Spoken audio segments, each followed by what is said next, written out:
Welcome to This Explainer. Today we're diving straight into human behavior to answer one seriously terrifying question. What actually remains when the visible roles we play are entirely stripped away? We're going to explore that fascinating and sometimes uncomfortable tension between the shiny image we project to the world and the genuine, unshakable character that outlasts it all. Think about it. We all use outward appearances to manage how people perceive us, right? It's kind of like putting on a costume. You've got legendary costume designer Edith Head's advice about dressing for the job you want, or the way we use positive affirmations to shape how others receive our inner reality. Those are outer arrangements, built totally to manage perception. But today, we're pushing right past all that surface craft to ask a much deeper question. What is actually there underneath the uniform? So here's our roadmap for today. We're covering the surface illusion, stripping away the uniform, the unrealized self, character at the break, and finally, building the real thing. Let's get right into it. Part 1. The surface illusion. The absolute danger of mistaking presentation for substance. Author Robert Greene talks about this notorious con artist who figured out a massive loophole in human psychology. The eye actually moves faster than human judgment. By using completely distracting spectacles, we're talking flashy red ink and gold lettering, he could totally bypass people's critical thinking. The spectacle literally became the substance. But we've got to contrast that with Marie von Ebner-Eschenbach's really amusing idea of the stopped clock. You know the saying, a stopped clock is perfectly right twice a day, purely by accident. It looks right indefinitely without ever actually being right. It's a great reminder that coincidence is absolutely not the same thing as integrity. Appearance and truth might occasionally line up, sure, but one is manufactured and the other is the real deal. Part 2. Stripping away the uniform. Time to look right past those external layers. Imagine you're in the locker room with legendary football coach Tony Dungy. He asks his players this seemingly simple question. Describe yourself apart from football. And guess what? He found that most of them literally couldn't answer it. They had never actually separated their true identity from their designated role. They'd basically allowed their highly celebrated visible role as athletes to just stand in for their actual sense of self. So, I have to ask you an uncomfortable question, one we all really need to ask ourselves. If you take away your professional uniform and all that public validation, who is actually standing there? Take away the stat sheet, the fancy title, the social media followers, the daily pats on the back. If we strip all of that spectacle away today, what remains? It's a wildly difficult question because, let's face it, we are so heavily conditioned to lean on our visible achievements to tell us and the world exactly who we are. Part 3. The unrealized self. The real, existential risk of ignoring our inner work just to maintain those outer roles. Take the legendary novelist Norman Mailer. When people asked him, near the end of his life, what he wished he'd done differently, he didn't give some cliché, sentimental answer. He didn't say, "Oh, I wish I'd taken more vacations." Nope. He simply named the 3 or 4 books that were still unwritten in his head. Building on that idea, author Steven Pressfield points out that for a certain kind of person, their entire internal world revolves around the work. And that internal work has to be fiercely protected, even from completely reasonable, good competing claims on your time.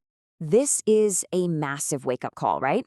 If your interior work goes undone because you're too busy chasing the applause, you risk ending up with an entirely unrealized self. Think about it.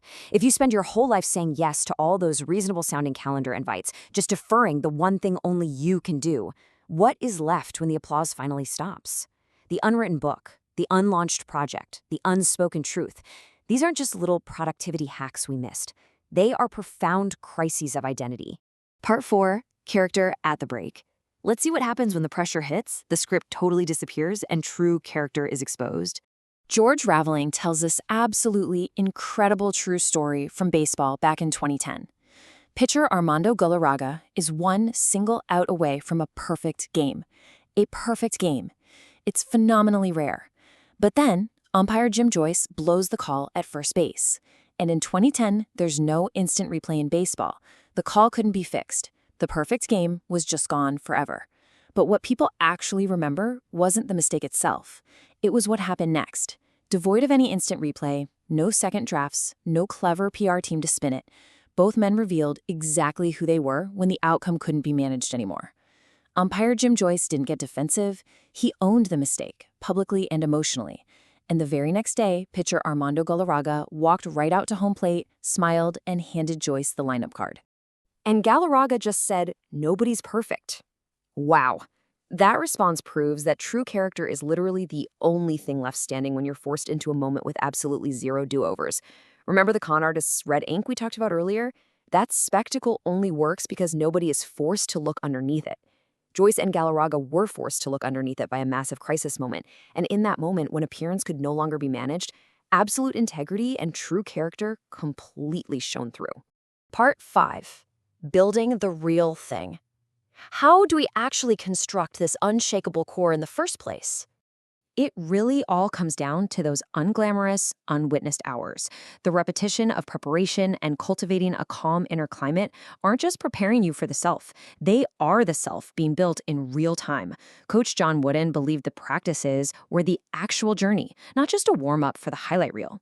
Writers like Stephen Pressfield and illustrator Myra Coleman fiercely protect those unglamorous, unseen hours of work because they know that's where real identity is forged. And we can take this even deeper inward. From Buddhist teacher Pema Chodron talking about releasing anger so we don't manufacture enemies, to Martin Luther King Jr.'s idea of nonviolence as a sword that heals without wounding, it's all about cultivating that calm inner climate. Because if your inner climate is calm, the person who shows up under intense pressure is going to be the exact same person who showed up in practice. As G.K. Chesterton noted, true courage is a strong desire to live, expressed as a readiness to die, meaning you've got to be completely willing to risk something real, rather than just endlessly protecting an appearance. Pulling all these threads together, you really start to see how surface craft, crisis behavior, and our daily discipline are just intrinsically connected. A calm body and a quiet mind, they're the absolute preconditions for everything else. They keep your response to a bad bounce or a missed assignment from being totally manufactured just for how it looks to others. When you truly embrace the unglamorous repetition, you aren't just displaying your character, you are earning it layer by layer right beneath the jersey. So, I'll leave you with this one last, provocative thought to take into your own life. If we completely strip away your titles, your highlight reel, and all that daily applause right now, who is the person left underneath? If you've actually practiced answering that question in the unglamorous, unwitnessed hours of your life, you will never need a scoreboard to know exactly who you are. Thank you so much for joining me on this explainer today.